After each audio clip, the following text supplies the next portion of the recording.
Long before she even fell in love with Prince Eric, the Little Mermaid herself, Ariel, kind of had a little bit of an issue struggling between music and her family in this direct-to-video prequel. Here's my review of The Little Mermaid, Ariel's beginning. Bad Days, Entertainment Rankings and Reviews.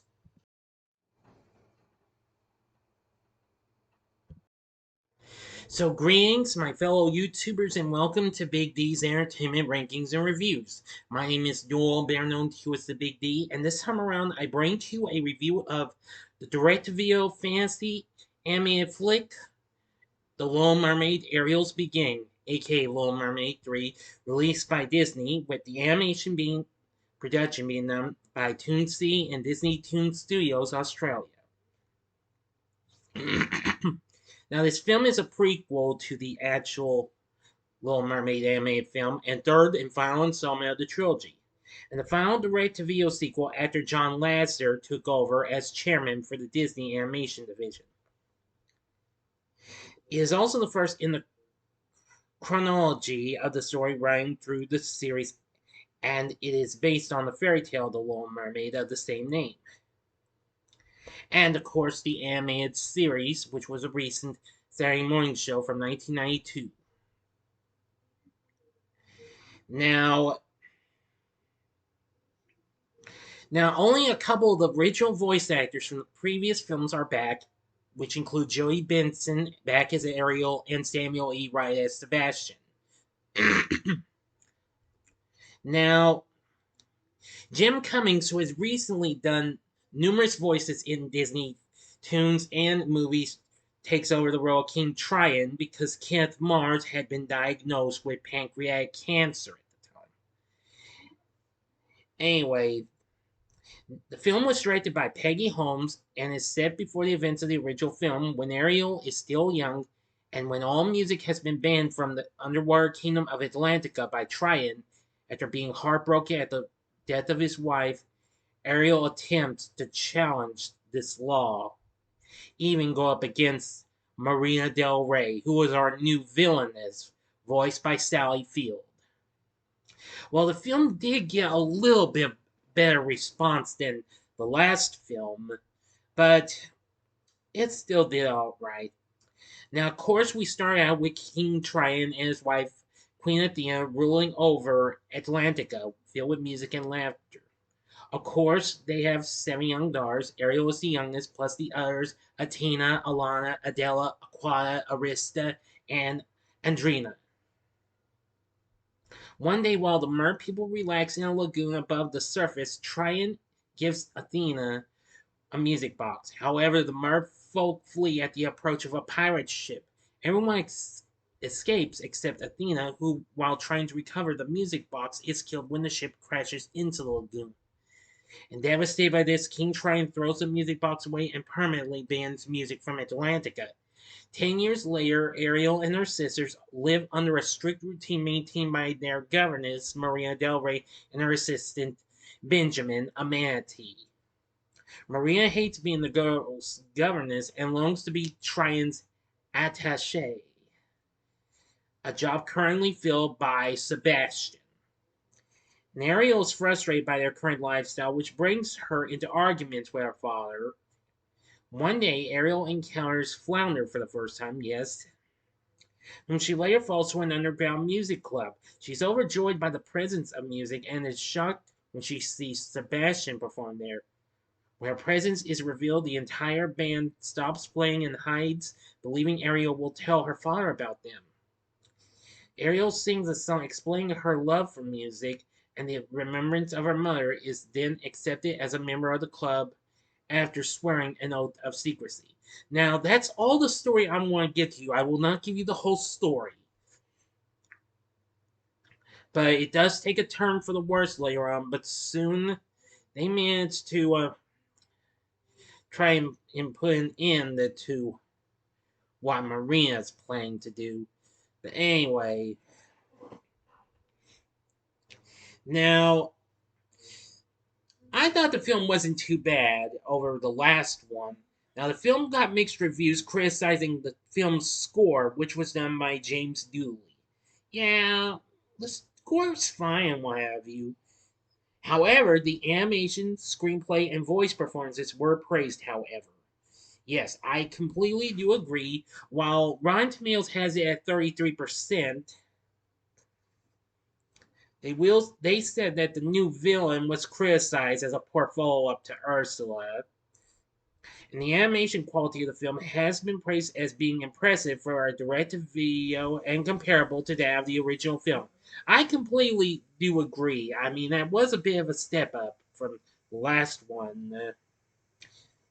But a mildly negative review from somewhere has described that in the film, goofiness often gets buried too often underneath a blast story that's much too round the mill to allow the emotional oomph of the characters' plights to truly impact.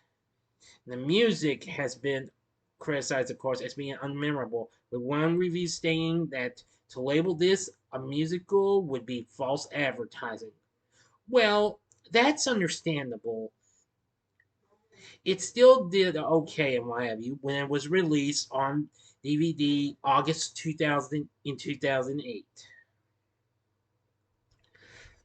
But I will say that the animation is very, very good, and so is the story. I'm glad they took a good turn giving us a little bit of a story. Well, kind of a oh, how will you say um well, kind of an introduction of how Ariel and her and everyone else had like a turned out before the events of the first film or the animated series.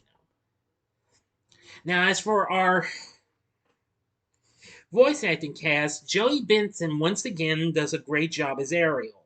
Very, very good performance.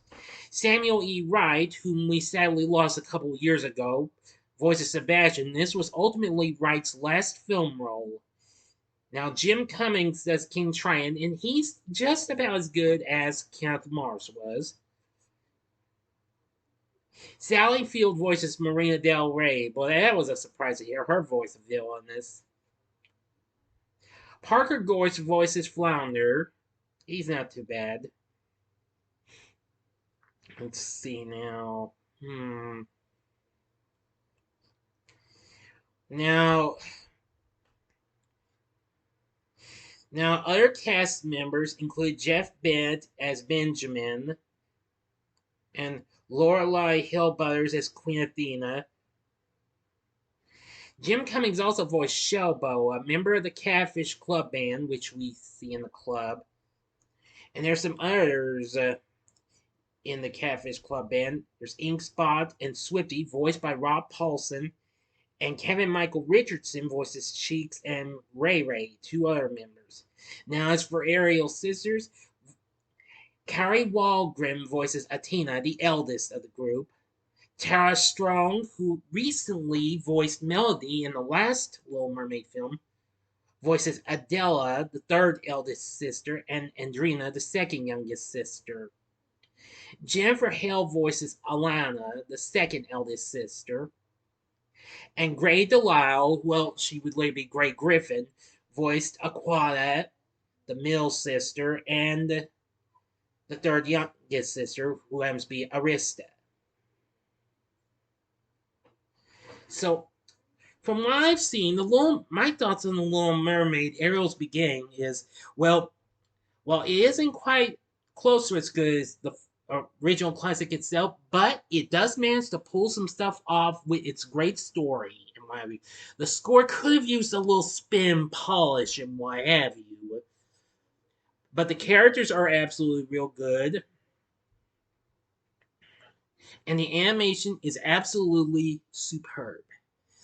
So overall, this film's not too bad, but would I recommend it? Well, I'd say sure, go ahead. I mean, if you would like to see what it was like before the events of the film, then I'd say watch this. And if you've seen the animated series, well, watch that after you watch this, okay? And besides that, I think it's just, like I said, a really decent direct-to-video film. So that's all I can tell you on this. So if you've seen this film, let me know what you thought about it. What did you think of The Little Mermaid Ariel's Beginning? Let me know in the comments section below. If you like this video, click the like button, subscribe, and be a part of the Big D Nation. And join me next time when I will, for realsies, hopefully bring to you my overdue review of the Little Mermaid live action remake. I hope. Just stay tuned and we'll hope for the best. So, if you like this video, consider checking out my other Little Mermaid videos. In the upper left-hand corner is my re-review of the 1989 classic itself. The upper right-hand corner is the Saturday morning TV log I did for the Little Mermaid animated series. Or go to the bottom left-hand corner and see my review of the Little Mermaid 2, Return to the Sea from 2000. And the bottom right hand corner is the button you can click to subscribe. If you like rankings and reviews on movies, TV, music, video games, etc., then I'm your guy. Thanks for watching. Until next time, I'm the Big D saying, see ya.